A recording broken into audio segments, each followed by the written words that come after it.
Has he seen this report? His department wrote it. And what they are anticipating on the current trajectory is a total meltdown, a societal breakdown in Canada if we stay on the current track. Why this isn't blazing the front pages of every news outlet in the country right now is beyond me. It's just unbelievable. Yeah. Unbelievable. It blows my mind. What they're actually saying is that I'm just going to read some of these.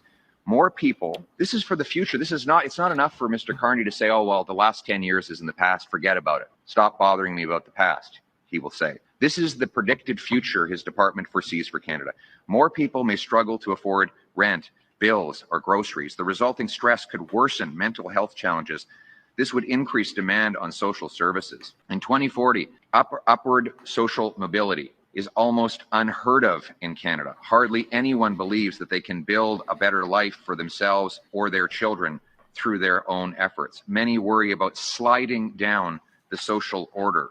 In 2040, owning a home is not a realistic goal for many. We're just going to pause it there for 1 second and also just highlight the fact that Pierre doesn't actually get to the most nauseating, revolting part of this report, which I'm going to explain in a second. Also highlight that when they talk about increasing the stress on the system and mental anxiety and all of those issues, it's also going to increase people who are going to be offered the wonderful mercy killings that the Canadian government is going to be doling out like Halloween candy, because it's going to alleviate the financial burden on the system, and especially after they expand medical assistance in dying to non-terminal mental illness.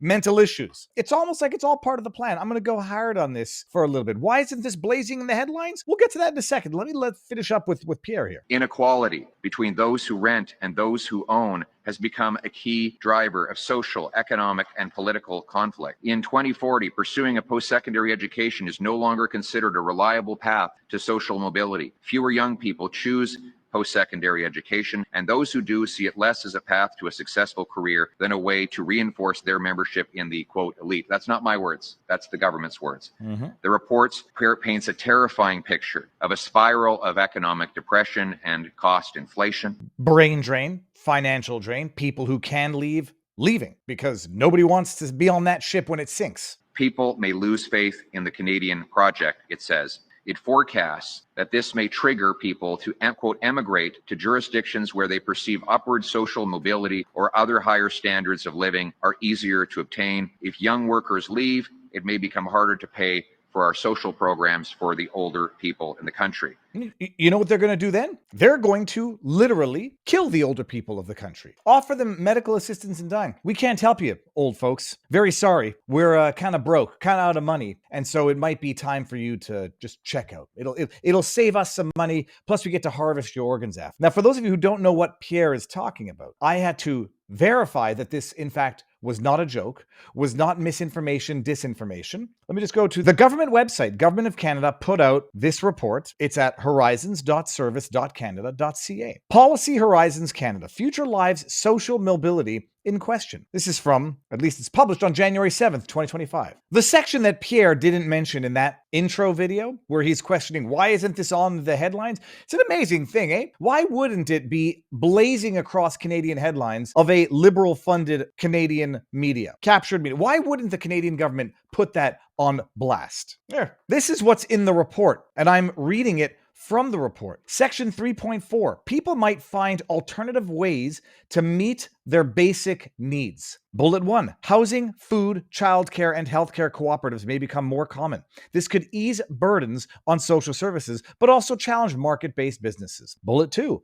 forms of person-to-person exchange of goods and services could become even more popular, reducing tax revenues and consumer safety. I really don't think they care about consumer safety when you're bartering goods. They just care about what they can tax and what they can't tax to continue to fund that massive bloated government machine. But that's not the best of it. This is absolutely the best of it. People may start to hunt fish, and forage on public lands and waterways without reference to regulations. Small-scale agriculture could increase. Governments may come to seem irrelevant if they cannot enforce basic regulations or if people increasingly rely on grassroots solutions to meet basic needs. God forbid people should no longer be reliant on the government, but go back to bullet 3. People may start to hunt, fish, forage on public lands and waterways without reference to regulations. We're going to come back to the without reference to regulations. What does this mean? In the dystopian hellscape that is being predicted by the Canadian government itself, Canadians, or maybe not Canadians, might be reduced to foraging for subsistence. Literally.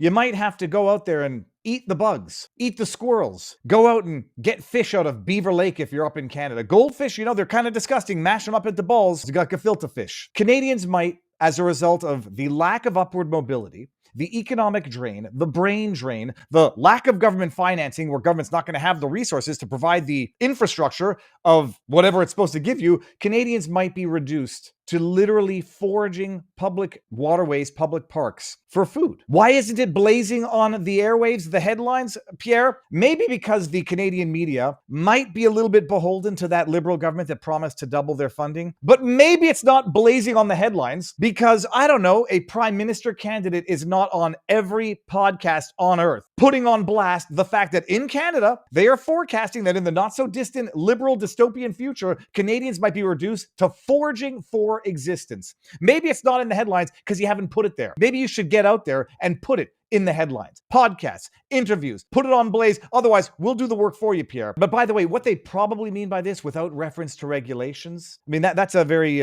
interesting caveat. Without reference to regulations. They're not even describing the future, people. They're describing the present. Because what happens when you open your borders to foreigners who don't necessarily assimilate, who don't necessarily acclimatize to Canadian regulation, who don't necessarily know that you can't just go into rivers and fish. You can't just go into rivers and fish with nets. We have a foraging problem in the present in Canada, and it results from the fact that 97+% of Canada's population growth has come from immigration. Poorly vetted, open border immigration. These videos went viral last year, and I remember these things. This is from Pleb the Reporter back in the day. This was going on last year when videos of new arrivals to Canada were out there poaching animals, fishing illegally, with no regard for Canadian regulations as relates to fishing in particular. Here's one. We'll go do a couple. Remember, people, in the future, Canadians might be resorting to foraging. For now, it's only the foreigners that have been graciously admitted into Canadian society. 97+% of population growth in Canada comes from immigration. 500,000 a year under the Liberal government. To be reduced to 250,000 under a future Conservative government, which is looking less and less likely. Do you understand, by the way, how bad it is? Because what I believe is happening here is that these are spawning salmon. Yeah, that's definitely a spawning salmon. There's regulation that exists to protect the spawning salmon because it's the most vulnerable. When it spawns, it's at its most vulnerable. But it's not just one video. Look at this one. This is last year. You guys know that's very illegal, eh? Netting. You guys know this is very illegal, what you guys are doing? What's your guys' names? Yeah, they're gonna tell you their names. You're netting fish, yeah. You're netting fish, which is extremely illegal. What's your guys' names? They're not going to give you their names. Where was this one? This is from Sean Rickard, Bowmanville Creek in Ontario, Canada, yesterday, just down the highway from me. And this is from you guys know September that's very 2024. illegal, eh? As we're getting reports that in the future, Canadians might have to. For now, it's only the newly arrived immigrants after we've opened our border who are, without reference to regulations, pillaging Mother Nature. Why isn't it all over the news? Well, it's a good question. Toronto Sun is reporting on it. Joe Warmington, by the way, is one of the few legacy media reporters who's seen the light. I've watched his evolution in real time. It's fantastic. Why aren't anybody else reporting on this? Did they report on it at the time? Nope. Are they reporting on it now? Nope. Why? Well, because Carney's going to double their salaries. Why? Because they need Carney to get into power in order to keep their jobs. That's how the Liberal government is ensuring that they win this election. Says Warmington. Pierre Poilievre addresses dystopia predicted for Canada in government report. The Conservative leader said Canada must make a change if it wants to avoid a dark future of a hellscape where people will have nothing. Sorry, it's kind of the present, actually.